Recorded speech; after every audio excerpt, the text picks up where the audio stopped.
যে তারেক রহমান হচ্ছে বাংলাদেশের একটা ব্যতিক্রম ধর্মী নেতা।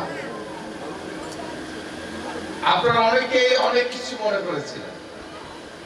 উনি গত 3 মাসে তারেক রহমান সাহেব যে পদক্ষেপ নিয়েছেন, বাংলাদেশের স্বাধীনতার পরে অনেক সরকার এসেছে, অনেক সরকার গেছে, অনেক সরকার বিদায় নিয়েছে, কিন্তু একমাত্র তারেক রহমানের সরকার এই 3 মাসে বাংলাদেশের মানুষের আমূল পরিবর্তন করে দিয়েছে।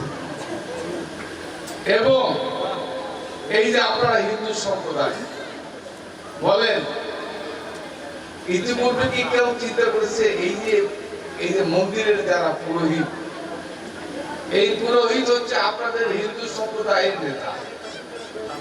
আমাদের মসজিদের ইমাম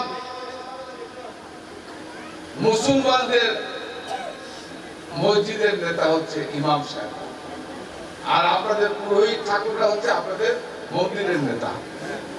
এদের ভাতা, এদের বেতন, এদের কষ্ট, এদের জন্য কেউ অতীতে চিন্তা করেনি। এই প্রথম তারেক রহমানের সরকার এই পুরোহিত ঠাকুরদের জন্য উনি বেতন, ভাতা, টাকা, সরকারি সম্মান তাদেরকে উনি ব্যবস্থা করেছেন, ব্যতিক্রম। এবং আপনাদের এই মন্দিরের পুরোহিতরা টাকা পাচ্ছে। বলেন কি এটা ঐতিহাসিক ঘটনা না? বলেন, এটা একমাত্র কে করেছে? তারেক রহমানের সরকার, বিএনপির সরকার।